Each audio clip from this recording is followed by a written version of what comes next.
Fala, gente amiga, tudo bom? Eu sou Carlos Lose e esta é a Batata Espacial, o seu site de cultura nerd e de cultura em geral na internet. Meu canal do YouTube é o Carlos Eduardo Lose Rezende. Lose se escreve L-O-H-S-E, Rezende se escreve com Z. Se inscreva no canal, toque o sininho das notificações para saber quando tem vídeo novo, curta, compartilhe e comente. Venha participar das nossas discussões sobre cinema, séries, cultura e outras cositas mais, tá? Hoje, gente, eu quero conversar com vocês, tá, de uma amostra bem pequena e bem rápida, tá, que teve no Estação Net Rio, né? Todo dia, foi uma semana de filmes que passaram ali entre 15 para as 9, 9 horas da noite, por ali 8h45 da noite, né? Que se intitulou Lado B, né? Que são filmes, né, de grandes cineastas, né, que não são tão falados, tão comentados assim. Então, por exemplo, passou aqui Viva México do Eisenstein, passou Otelo do Orson Welles, né? E passaram outros filmes de outros diretores importantes também, tá? Do cinema, tá? Mas filmes, assim, menos comentados, menos conhecidos desses diretores. Por isso que foi uma amostra lá do B, né? Que se falou, né? Lembrando lá os nossos antigos vinis, né? E aí eu fui assistir um filme desses, né, que foi justamente o Idiota do Akira Kurosawa, que eu nunca tinha visto, né, Toshiro Mifune, né, aquele negócio todo, né, que sempre trabalhou com Kurosawa, né, com uma baita de uma presença, né, um atorzaço. Toshiro Mifune é um atorzaço, né, gente, realmente, quando você vê os filmes dele, você fica impressionado com a força que esse ator tem, né. E aí o que acontece? Eu vou ter que dar spoilers aqui, como eu sempre faço, tá, gente? Mas esse filme é de 1951, né? Então vamos dar um refresco aí também. O filme já tem bastante tempo, né? Acho que eu posso dar spoilers aqui, né? Mas vamos lá. No que esse filme se baseia? Ele se baseia no romance O Idiota, de Dostoiévski. Eu realmente, infelizmente, a minha geração não é uma geração que tem uma carga de leitura muito grande, né, com relação às minhas gerações anteriores, esse negócio todo, né, mas todos nós sabemos que Dostoiévski é um baita de um autor, né, da literatura russa, né, e esse filme, né, do Kurosawa, ele vai, né, se basear nessa obra, né, e que idiota, quem seria esse idiota? No caso, esse idiota na versão japonesa que o Akira Kurosawa fez, obviamente, tá? Ele era um cara que lutou na Segunda Guerra Mundial e ele estava num pelotão de fuzilamento. Ele estava esperando lá numa filazinha lá para ser fuzilado, né? E um pouco antes de chegar a vez dele, né, suspenderam, né, as execuções, né, porque ia haver um novo julgamento. Ele acabou sobrevivendo. O problema é que, pô, você tá ali na fila da morte, né? Você tá ali no corredor da morte, vamos dizer assim, né? Você tá prestes a morrer, você tá vendo as pessoas na sua frente na fila sendo executadas, né? Bicho, o sujeito surtou, né? O sujeito surtou, teve uma, como é que podemos dizer? Teve um surto lá, coisa e tal, psicótico lá, sei lá, um psiquiátrico, alguma coisa assim, né? E aí quando ele acorda, né, desse surto, né, ele praticamente fica sem maldade nenhuma no coração. Ele passa a gostar de todas as pessoas, ele passa a ser uma pessoa boa por excelência, tá?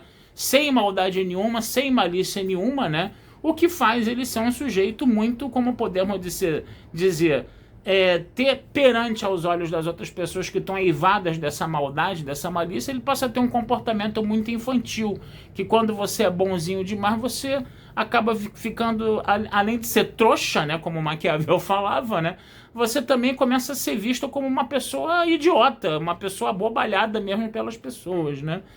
E aí o que acontece?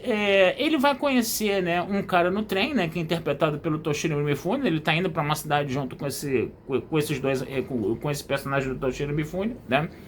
E aí ele vai na casa de um sujeito muito rico, né? De uma família muito rica, o Sr. Ono, né?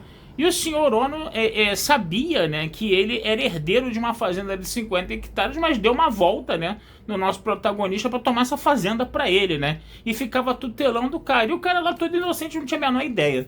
Ao mesmo tempo, o Sr. Ono também tinha um amigo, né? Esse amigo era meio que tinha uma amante, né, que era uma adolescente, coisa e tal, né? E aí ele forja um casamento dessa amante, né, com um outro cara da cidade pelo preço de 600 mil ienes.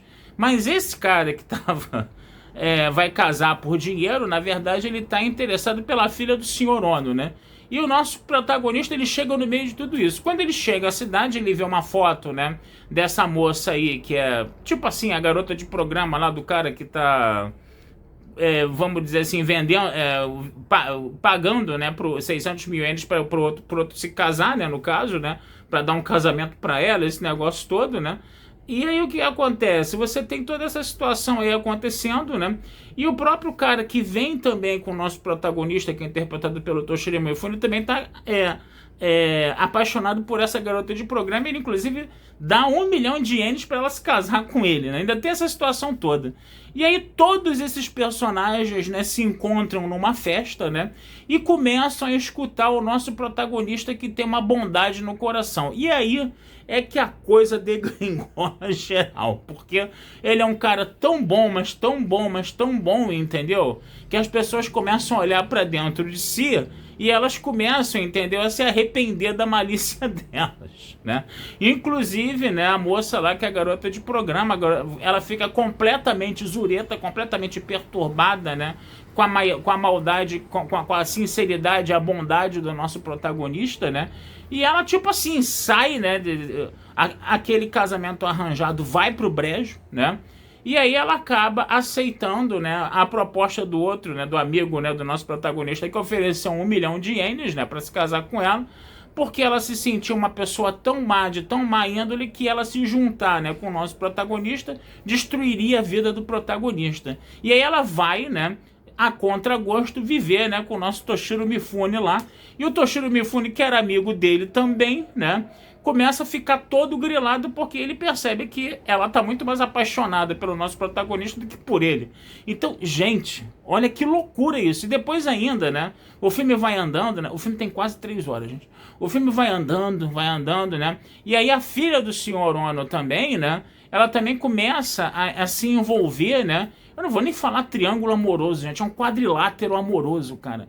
Cheio de DRs pra tudo quanto é lado, para todas as direções, para todos os sentidos, para todas as dimensões, entre todos os personagens do filme, né? Você vai ter ali, é um filme de muitos diálogos, muitas DRs mesmo, que a gente pode falar de relacionamentos entre as pessoas, né? E todas aquelas pessoas ali, todos aqueles personagens do filme ali, tem uma maldade implícita, tem uma malícia implícita, que fica entrando em choque com essa bondade total desse cara, que quer, desse nosso protagonista, que quer fazer o bem para todo mundo, mas é praticamente impossível, porque fazer o bem para um pode implicar em fazer o mal para o outro. E aí fica essa sinuca de bico o filme inteiro, né? Vocês vão chegar e falar assim, cara, esse filme deve ser um saco. Não, ele não é um saco, cara, porque o que acontece, né? A gente vai vendo, né, as maquinações das pessoas, né? Como as pessoas ali, né, com a malícia que elas têm na cabeça delas, elas vão interpretando e lendo o mundo, né? Isso entra em choque total, né, com ele, com o nosso protagonista, que não tem malícia absolutamente nenhuma, né? E aí o que acontece? Quando eles pensam dessa forma maliciosa, né? E eles percebem, né, que a coisa não era bem assim, as pessoas entram num conflito terrível. Então, é um filme com DRs, assim, muito angustiantes, né? No final das contas, eles ficam muito angustiados, onde as pessoas ficam toda hora trocando suas posições, trocando suas opiniões. É um filme extremamente complexo. E o pior de tudo, né? É um filme que tem um filme que tem diálogos muito rápidos, onde os personagens eles mudam, né?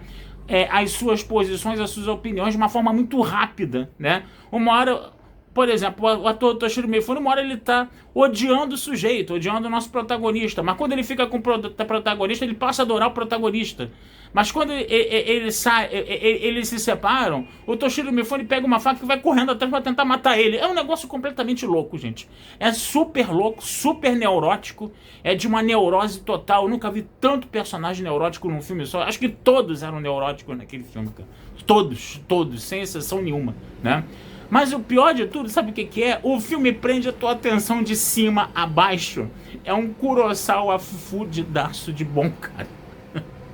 Muito bom mesmo. É claro que um filme desses, né, não vai poder ter um desfecho de happy end em hipótese alguma. Aliás, o desfecho desse filme é extremamente trágico, né? como não podia deixar de ser, né? E aí o que acontece? Qual é a principal lição que esse filme deixa pra gente, né? Por mais que o cara fosse um sujeito completamente bom e bem intencionado, sem maldade nenhuma, sem intenção de magoar ninguém e só com a intenção de querer fazer o bem pra todo mundo, a complexidade dessa teia de relações, né?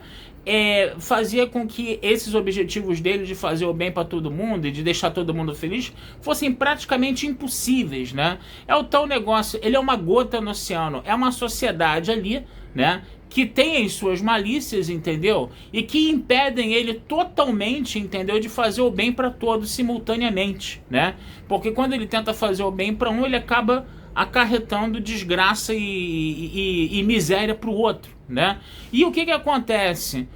Como ele não consegue ter o controle dessa situação, isso é uma coisa que também angustia ele a ele próprio. Então você só vê gente angustiada o tempo todo, e essas inter-relações entre as pessoas é que são, né, o motor dessa angústia, essas inter-relações, né, e esse comportamento malicioso das pessoas, né? Que no final das contas é o que a gente vê em sociedade, né, gente? As pessoas na sociedade têm essa malícia toda para viver aí fora, coisa e tal, né? E a gente acaba vendo, né, como é que o mundo tá, né? Como esse mundo tá bem complicado, né? E o filme ele é uma espécie de retrato disso. Então o que acontece, né? Eu não sei até que ponto, né, o Kurosawa, né, bebeu da fonte do Dostoiévski, né? Se ele só se baseou na obra do Dostoiévski, ele construiu toda aquela teia de diálogos, né? O Kurosawa realmente é um gênio, tá? Agora, se ele também ficou mais fiel nesse roteiro adaptado, né, de pegar o Idiota do Kurosawa e passar para a tela, isso também tem um mérito, né? Até porque ele conseguiu fazer isso de uma forma bem instigante, bem interessante, né? Então, qualquer que tenha sido a saída do Kurosawa aí, ou se ele só se inspirou um pouquinho no Idiota e ele tocou o filme dele adiante por conta própria, ou então se ele foi mais fiel ao romance, entendeu? Qualquer escolha que ele tenha feito vai ter o seu mérito, né? Então, gente, é um filmaço, tá? Procurem esse filme para assistir, tá? Porque vale muito a pena mesmo. Tá certo, gente? Vou ficando por aqui, tá? Desejando vida longa e próspera a todos. Meu canal no YouTube é o Carlos Eduardo Lose Rezende. Meu site é o batataespacialtudojunto.com.br. Futuramente vamos conversar sobre mais filmes aí com vocês, tá bom? Um abração, fui e até a próxima.